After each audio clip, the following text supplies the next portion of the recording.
Dios les bendiga, amados hermanos y amigos.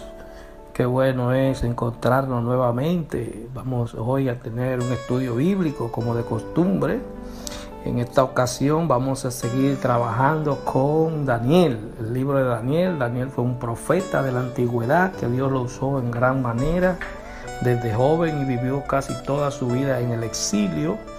Y Dios trabajando con él y haciendo cosas para mostrarle a los gobiernos, a los reyes impíos, ¿verdad?, su poder a través de su profeta. En esta ocasión vamos a hablar sobre una visión que tuvo Daniel que lo dejó atónito, lo dejó estupefacto, algo que él no entendía, que era lo que estaba viendo, y que finalmente tuvo el ángel Gabriel que interpretarle, que explicarle qué era lo que él estaba mirando. Sin embargo, era justamente la repetición de una profecía que ya él había visto, tanto en la visión, en el sueño de Nabucodonosor, como en el sueño, ¿verdad?, que él tuvo más adelante, donde se presentaban los cuatro imperios. Entonces vamos a ver a Daniel un poquito turbado aquí, que no va a entender, pero luego Dios le va a hacer entender lo que él va a mirar. Este tema viene con una visión de un carnero y un macho cabrío. Usted sabe lo que es un chivo, entonces ya usted sabe lo que es un macho cabrío, lo que es un carnero. El cielo está lleno de animales, ¿verdad? Y de figuras. Hay muchas visiones que se han visto en el cielo, en la profecía, que hacen una comparación con bestias, con animales. Recuerden que en el estudio anterior estuvimos hablando, ¿verdad?, de las cuatro bestias, que finalmente llegamos a la conclusión de que este término se aplica a la bestialidad con que operan los imperios, con que opera el hombre, la forma bestial en que el hombre opera frente a sus semejantes. Vamos, como de costumbre, a estar leyendo algunos versículos del capítulo 8 del libro de Daniel. Vamos a estar leyendo los versículos 3, 5, 7, 8, 17 y 20 al 25 del libro de Daniel. La palabra de Dios se lee en el nombre del Padre, del Hijo y del Espíritu Santo.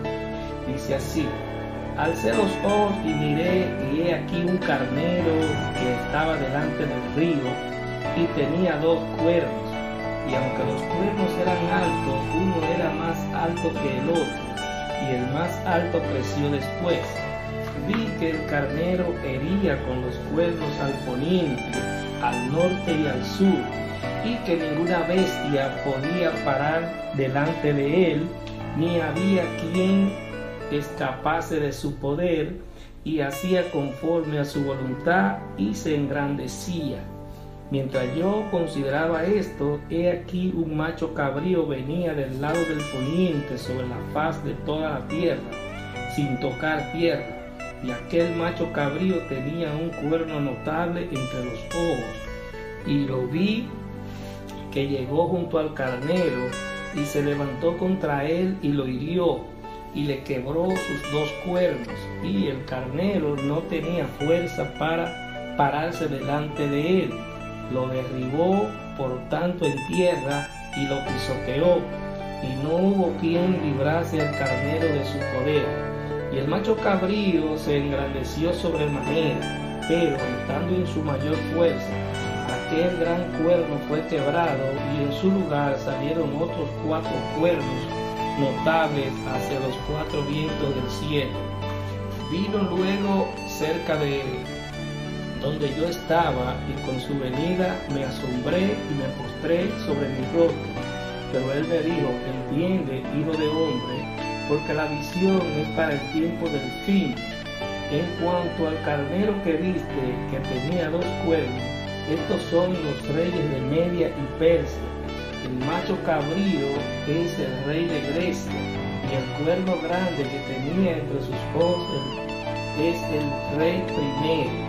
Y en cuanto al cuerno que me fue quebrado, y sucedieron cuatro en su lugar, significa que 4 reinos se levantarán de esa nación, aunque no con la fuerza de él.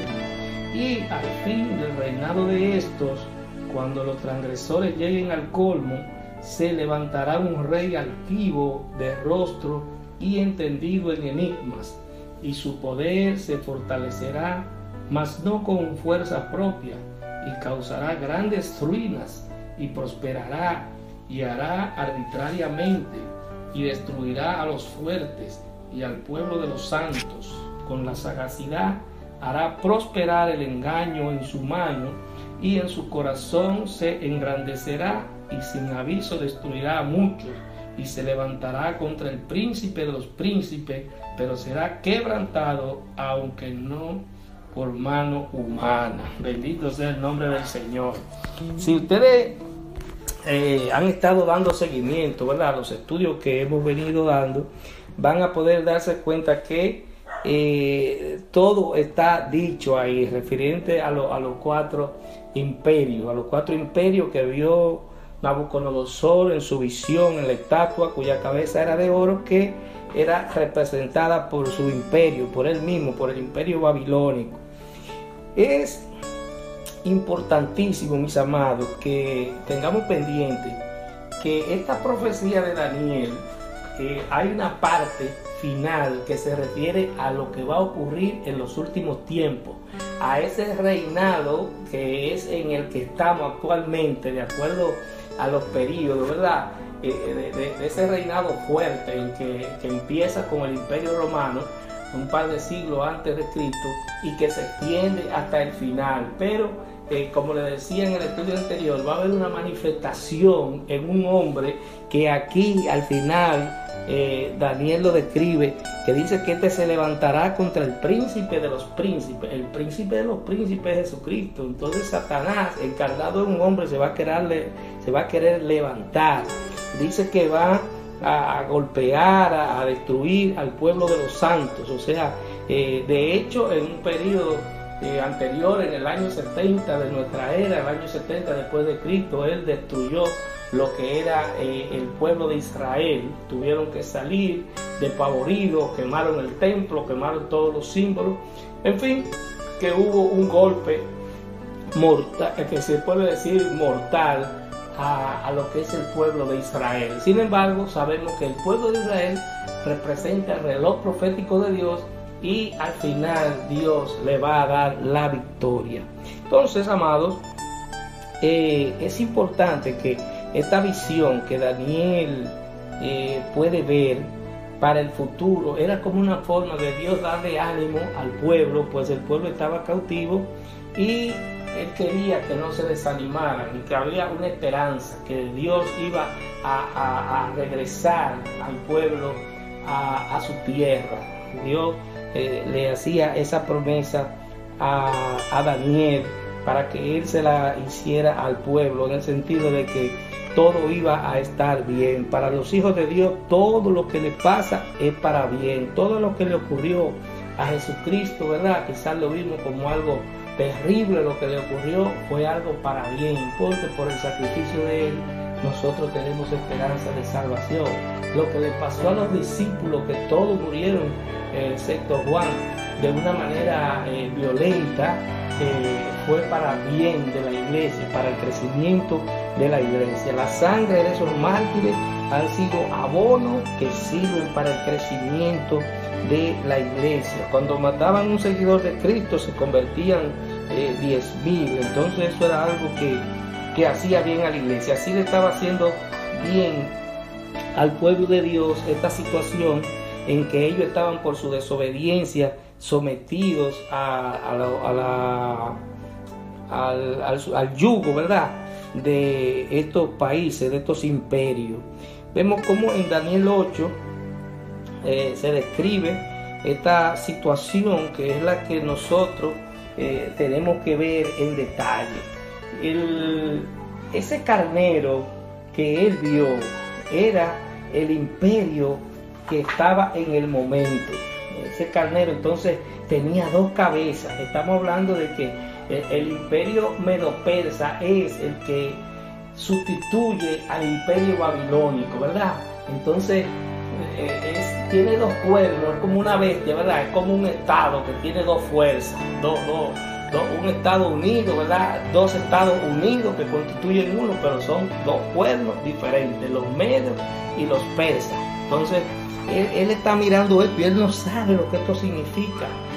Dice que había uno más fuerte que otro, entonces los medos y los persas, había uno de ellos que era más fuerte que el otro, que finalmente fue el que duró más tiempo y que fue de bendición para el pueblo de Israel, porque con el rey Ciro fue que Dios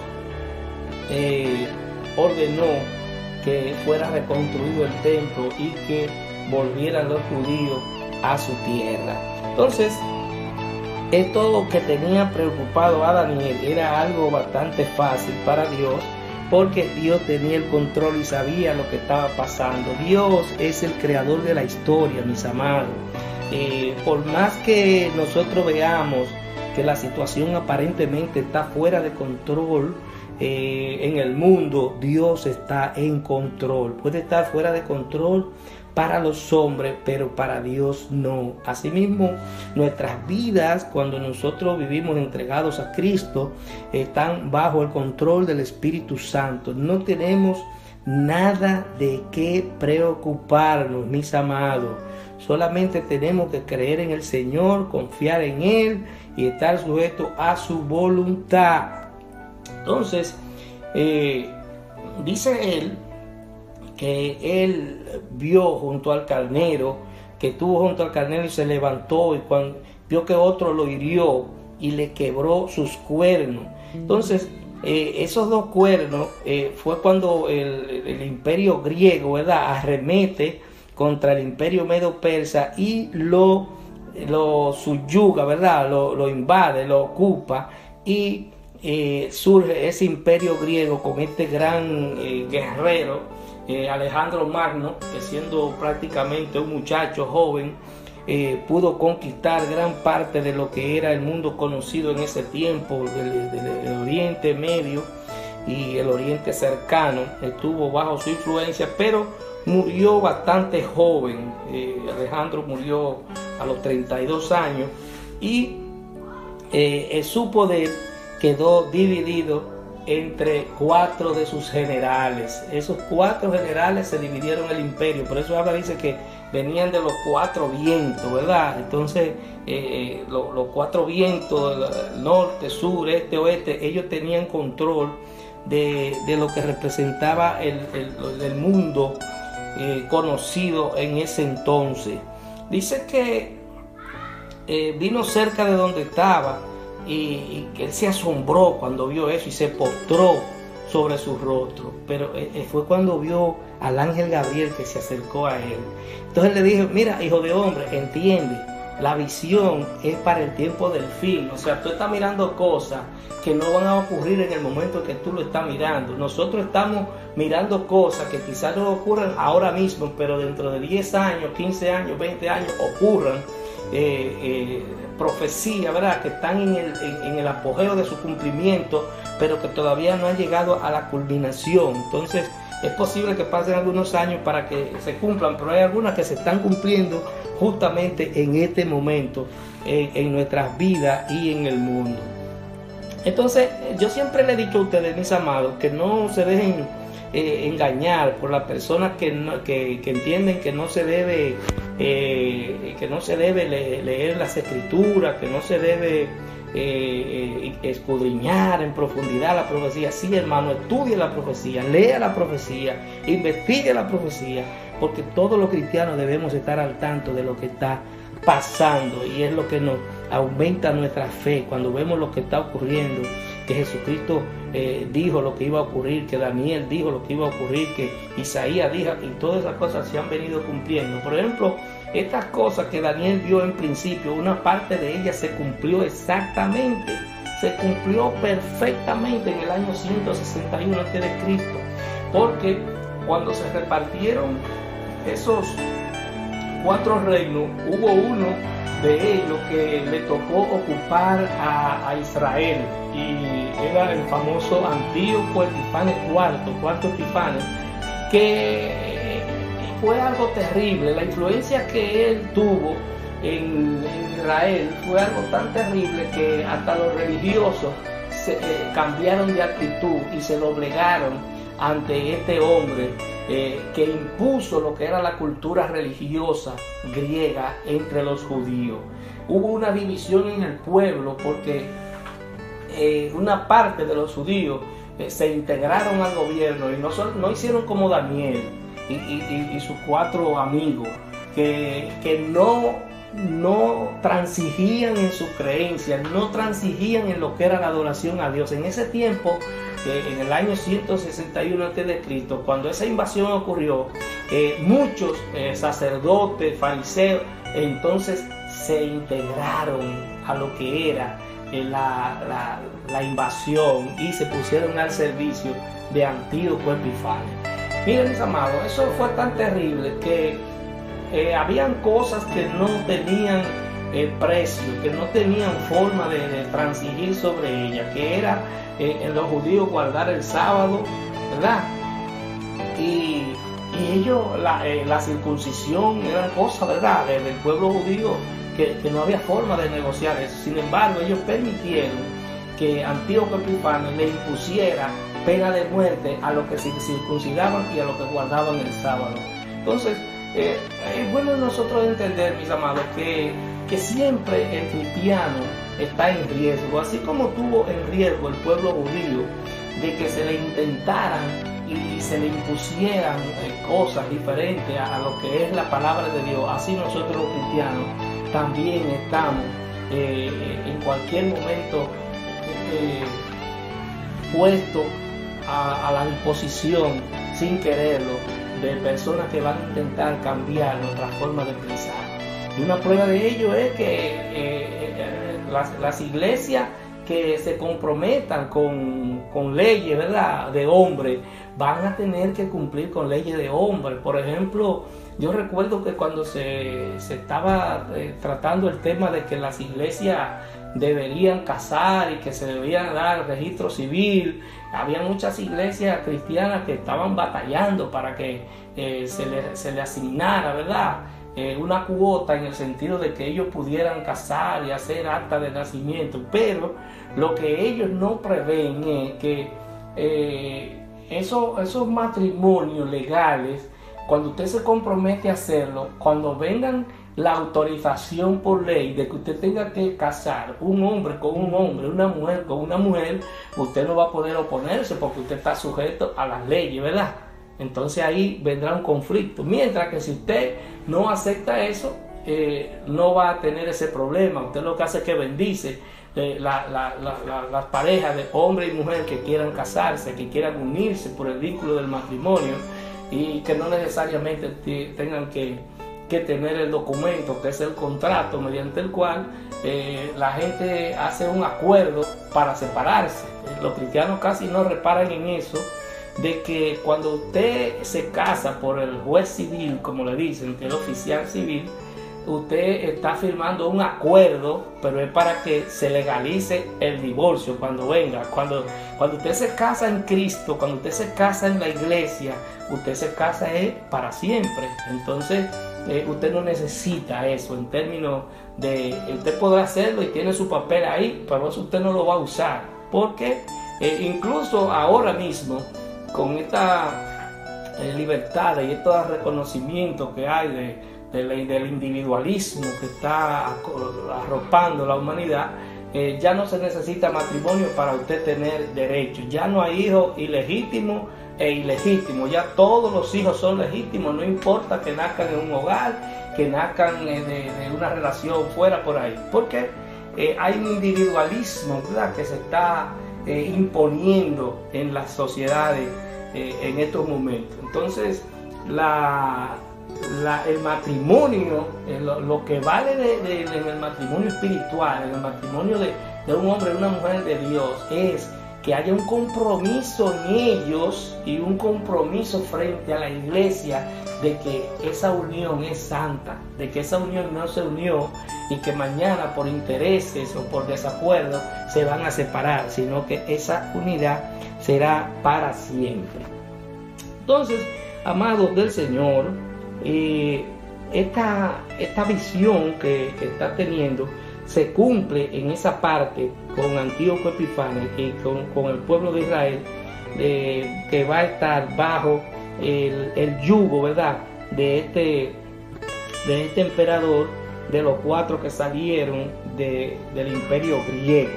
Pero la parte más complicada es la que se refiere al fin de los tiempos, el fin de los tiempos, ¿verdad? Que yo soy de los que pienso que estamos en estos años ya, ¿verdad? Que la humanidad, esta generación, este tiempo de la humanidad está llegando a un punto culminante. Todo va a cambiar, mis amados, todo va a cambiar. Dentro de poco las cosas no serán como nosotros las vemos, todas las cosas serán totalmente diferentes, mis amados. Cuando nosotros vemos los periódicos, vemos los medios de comunicación, lo que está pasando en el mundo, tenemos necesariamente que llegar a la conclusión de que estamos viviendo tiempos sumamente difíciles, tiempos de incertidumbre, tiempos que no sabemos lo que va a pasar. Ahora bien, lo que sí los cristianos tenemos que estar tranquilos, tenemos que estar en paz, tenemos que estar viviendo este día como si fuera el último, viviendo este día en el amor de Dios, obedeciendo su palabra, porque uno de los problemas que tienen las personas cuando están angustiados es porque no están en obediencia al Señor, están en situación de incertidumbre porque no están sumidos en la palabra, porque no están metidos en lo que Dios quiere. Entonces, esta situación de desolación que se iba a producir luego de que los judíos fueran sacados de su tierra, iba a iniciarse un proceso de desolación que empezó con Antíoco Epifanes. Fue algo desolador, fue algo de poner ustedes saben que los judíos no crían, nunca han criado cerdo, lo consideran un animal inmundo.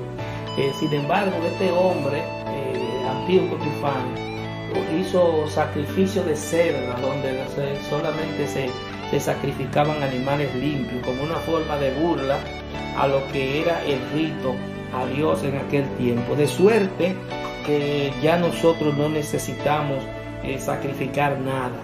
Es una forma de que Dios le mostró a su pueblo de que ya no era necesario hacer nada de eso, que la salvación no venía por nada de eso, que el perdón de los pecados no venía por ninguna de esas cosas, sino que el perdón de los pecados viene por la gracia, por el sacrificio que hizo nuestro Señor y Salvador Jesucristo en la cruz del Calvario. Pero eso hay que entenderlo, eso tienen que entenderlo los judíos y toda la humanidad.